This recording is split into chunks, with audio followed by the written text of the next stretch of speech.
The story, though, with Harry Kroto doesn't end there, because what's happened is rather surprising. There was another feedback into the Buckminster Fuller territory. He started to build, simply for pleasure, a Buckminster Fuller type dome with the pentagons providing the transitions which were necessary with the hexagonal structures. These worked all right on smaller scale, but as soon as he started to build giant Fuller rings, as soon as he started to build them on a larger scale, odd things started to happen, and they ceased to be spherical in nature, ceased to have that continuity, and they became, as you can see, quite distorted in shape. Well, not distorted in shape, but they began to approximate a polyhedral shape. And he went back to the Buckminster Fuller dome and looked at it, and began to see that around the pentagons in the Buckminster Fuller dome, the hexagonal frames there become very distorted. So there is a kind of manipulation going on in the Fuller dome, which was equivalent to the kind of manipulations that were going on to make those giant Fuller rings work. So we're looking again at the Buckminster Fuller dome. What we had assumed and what Harry Kroto assumed was regular is not regular. He then modelled with Ken Mackay, his co-worker. He then modelled on computer the various Fuller rings as you go up the scale, and then went back to electron microscope pictures of the Buckminster Fuller ring to see that there were indeed inherent polygonal features which were emerging.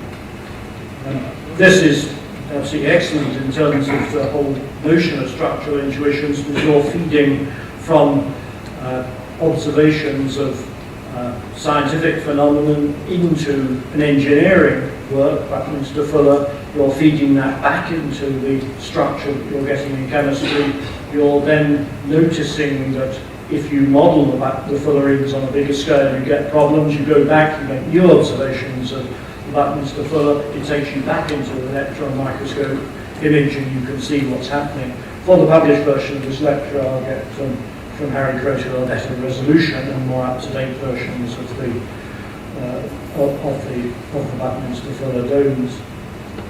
And this is what Harry wrote, and this was in the book which some of the artists and scientists produced. The project was originally initiated to satisfy the aesthetic creative impulse to build a three-dimensional model or sculpture based upon the molecular structural recipe.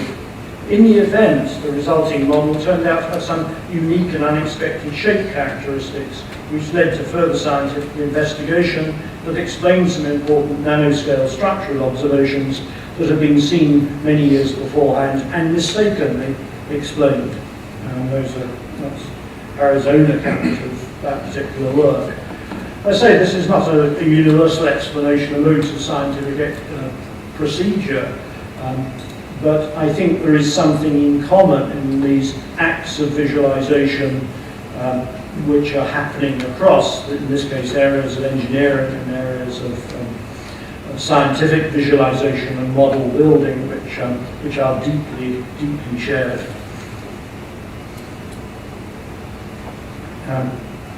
Fuller provides the first of our semicircular dome themes. And this is a photograph of Fuller at Black Mountain College in 1948. This extraordinary crucible with Joseph Alberts from the Bauhaus, where Fuller himself was, for the first time, really beginning to teach seriously in an organised way and to attract a following, rather than being regarded as someone who was so far out on the limb he was really not much talked about.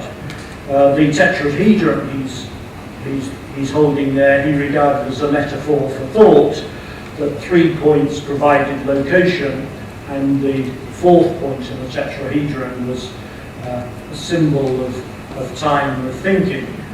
Fuller's metaphysic is very extraordinary, and I think in the published version I'll look rather more at that metaphysic. At the moment I'm intending just to look at the visual aspects of it.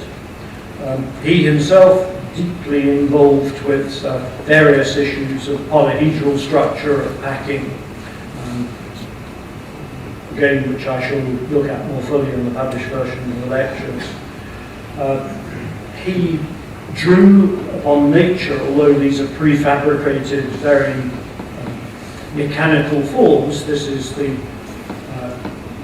fly's eye dome with the Dymaxion car, with Fuller standing in front of it, with its title up on the left and the Robert Hooke micrographia eye of the fly.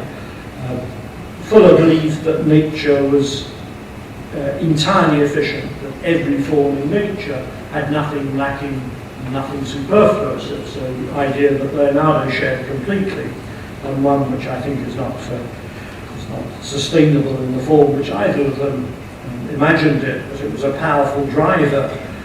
Fuller thought that he could get less and less heavy forms if you studied nature and got how nature did things with the greatest economy. And obviously going towards the various regular solids was a way of creating these optimal structures which were incredibly strong but required very little weight of material and stripping down to the most efficient structure. The American pavilion itself, you can see once he's referenced the eye of the fly, you can see the similarity. It's a double shell structure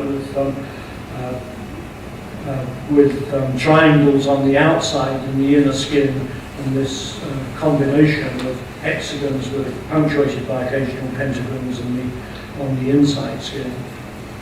A long ancestry. A lot of Fuller's ideas disappeared or haven't been fruitful, but maybe they will be at some point. Just two examples or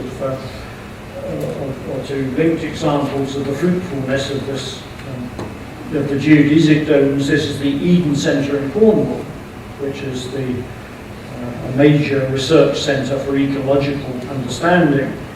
And in the foreground is a building, they're built by Nicholas Grimshaw, the architect in his studio. In the foreground is a roof based upon sunflower Fibonacci spiral. And the way that Grimshaw got there was because Peter Randall Page, who we briefly saw earlier, had sculpted out of granite this huge seed, some 14 meters high, for the center of the building. And the engineer working on the roof of the building became incredibly interested in the Fibonacci spirals and the golden section spirals that he was using on his sculpture. So there's a dialogue going on here from the kind of intuitive interest in geometry, initially done by computer, but then later plotted almost entirely by hand by Peter Randall Page, and the feeding back into the structure of the building. Just one other example of the ancestry or the line of descent. This is Norman Foster's great court design at the British Museum. I was a trustee when that was going up, and it turned out that the round reading room was not symmetrical in the middle of the courtyard, which means the geometry of that particular kind of roof became even more complicated, because it wasn't simply a case of repeating the same triangles endlessly across the whole thing. Everything had, rather like about Mr. Fuller, it required a lot of stretching, manipulating to make it work. Norman Foster, the architect of this, had a long dialogue with Buckminster Fuller, visiting him, talking to him, and he set up a project in St. Peter's College, Oxford, for a dome as a theatre. This is something which, when I'm back in Oxford, I'm going to look at the St. Peter's archives and see what I can find out about this unbuilt structure.